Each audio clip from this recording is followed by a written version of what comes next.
दिवसाच्या निमित्तानं स्वतः दीपकभाई केसरकरनी देखील सांगितलं की आमदारकी जाहीर करण्याचा हा कार्यक्रम नव्हता, हा संजू परबांना शुभेच्छा देण्याचा कार्यक्रम होता.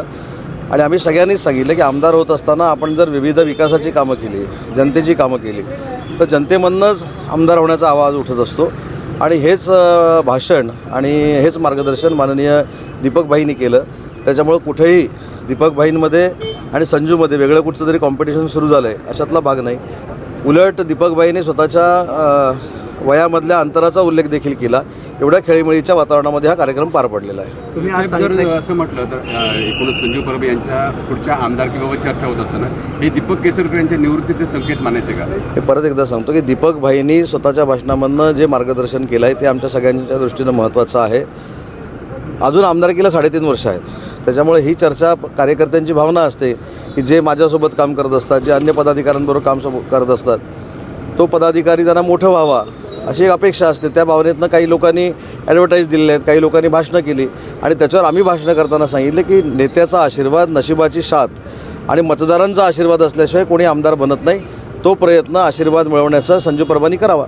आढाळी MIDCमध्ये 4,000 कोटीचा आत्ता तुम्ही संजू परबच्या याला 4,000 कोटीच्या प्रकल्पाचा MOU हा आमच्यासोबत होतो आहे.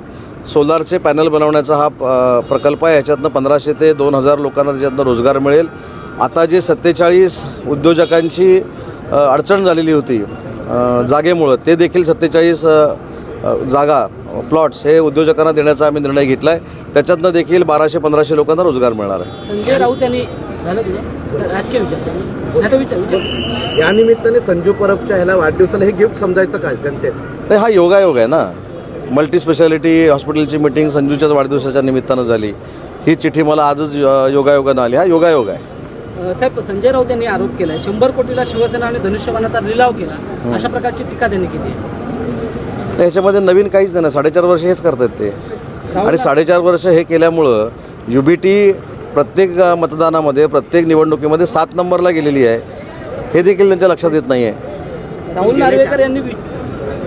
नार्वेकर यांनी निकालाची वाट न बघता पक्ष आणि चिन्हाचा लिलाव केला, अशी टीका सुद्धा त्यांनी केली. नाही, हे ठीक आहे ना. हे ते गेले 4.5 वर्ष म्हणतात आणि मी त्याच्यावर जबाबदारीनं सांगतोय की ते संजय राऊत साहेब रोज अशा पद्धतीची पत्रकार परिषद घेतात म्हणून UBTचं अस्तित्व आहे महाराष्ट्राला. तुम्हाला, मला, पत्रकारांना जाणवतं. गेल्या 4-5 दिवसात सर्वोच्च न्यायालयाची सुनावणी चालू आहे, त्यावर एकंदरीत काय म्हणजे सर्वोच्च न्यायालयामध्ये सुनावणी चालू असताना त्यांच्यासारखं मी काहीतरी बोलणं हे लोकशाहीला धरून नाही.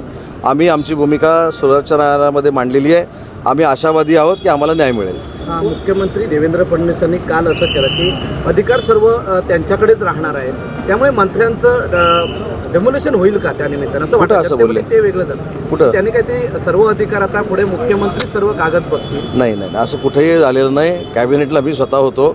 अशी कुठं चर्चा देखील झालेली नाही. मी राज्याचा उद्योगमंत्री आहे. मला माझे अधिकार अबाधित आहेत. वर्षा बंगल्यातून दिल्लीतल्या बंगल्यात जायचं आहे, हळूहळू वहिनी साहेबांनी मानसिकता केली पाहिजे, अशा प्रकारची टीका संजय राऊत यांनी देवेंद्र फडणवीसांनी केली. मी सांगू का, त्यांच्या पत्रकार परिषदेवर मी बोलतच नाही. ते त्यांची मतं मांडत असतात. तुम्ही ती प्रमाणापेक्षा जास्त मनावर घेता आणि परत त्याचे प्रश्न आम्हाला विचारता. मतदारांनी त्यांना गृहीत धरलेलं आहे, मतदारांनी त्यांना नाकारलेलं आहे. त्या पद्धतीनं आम्ही देखील त्यांच्यावर बोलणं म्हणजे त्यांना आहे त्याच्यापेक्षा मोठं करणं, अशा पद्धतीची राजकीय व्यवस्था होऊ शकते. एकनाथ शिंदेची महत्वाकांक्षा एवढी आहे की ते पंतप्रधान पदावर सुद्धा दावा करू शकतात. त्यांची राक्षसी त्यांचंच म्हणणं आहे ना हे. त्यांचंच म्हणणं आहे ना. आता त्यांच्या प्रत्येक गोष्ट आपण सिंधुदुर्गच्या विकासावर बोलू. 4.5 वर्ष तुम्ही पण हेच ऐकताय, मी पण हेच ऐकतोय, लोक देखील हेच ऐकतायत आणि म्हणून त्याचं उत्तर दिलं ना मी. 1 नंबरची UBT याच सगळ्या गोष्टींमुळे 7 नंबरला गेली. भास्कर जाधव यांनी एक टीका केली आहे. भास्कर जाधव यांनी एक टीका केली आहे, मराठा विरुद्ध OBC असा लढा सरकारला करायचा आहे, असं त्यांनी एक वक्तव्य केलं. अजिबात नाही. भास्कर जाधव साहेबांचा हा गैरसमज असेल. OBC समाजाचं काहीही कमी न करता मराठा समाजाला न्याय देण्याची भूमिका ही सरकारची आहे. तीच भूमिका एकनाथ शिंदे साहेबांनी मुख्यमंत्री असताना घेतलेली होती.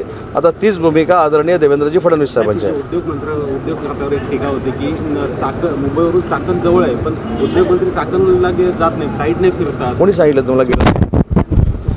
साहेब, आपण 6 दिवसापूर्वीचा प्रश्न विचारताय. त्याच्यानंतर मी चाकणला. एक मिनिट. आपण फार जुनी विचार ऐका ना. 7 दिवसापूर्वीच आपण पण अपडेट राहिलं पाहिजे. 15 ऑगस्ट म्हणून मी जाऊ शकलो नाही. 16 ऑगस्टला मी गेलो. त्याच्यामुळे आपण देखील आधुनिक जगामध्ये अपडेट राहिलं पाहिजे. आणि नुसतं गेलो नाही, 16 तारखेला मिटिंग घेतली आणि 17 तारखेला सकाळी त्यांना अपेक्षित असलेलं पत्र पण दिलं.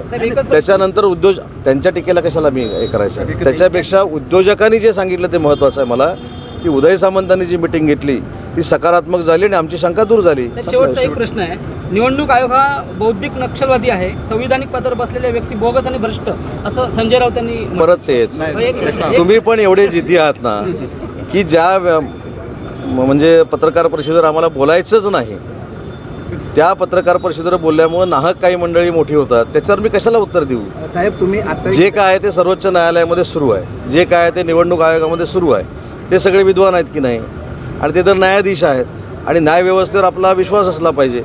न्यायदेवता जो काही निर्णय देईल हा सगळ्यांना मान्य असला पाहिजे. व्यवस्था भ्रष्ट आहे असं ते म्हणतात. आता न्यायव्यवस्था भ्रष्ट आहे असं जर ते म्हणत असतील तर त्याचा थेट न्यायालयावर आक्षेप जातो. मग न्यायालयानं त्याच्यावर कारवाई सुमोटो कारवाई करावी.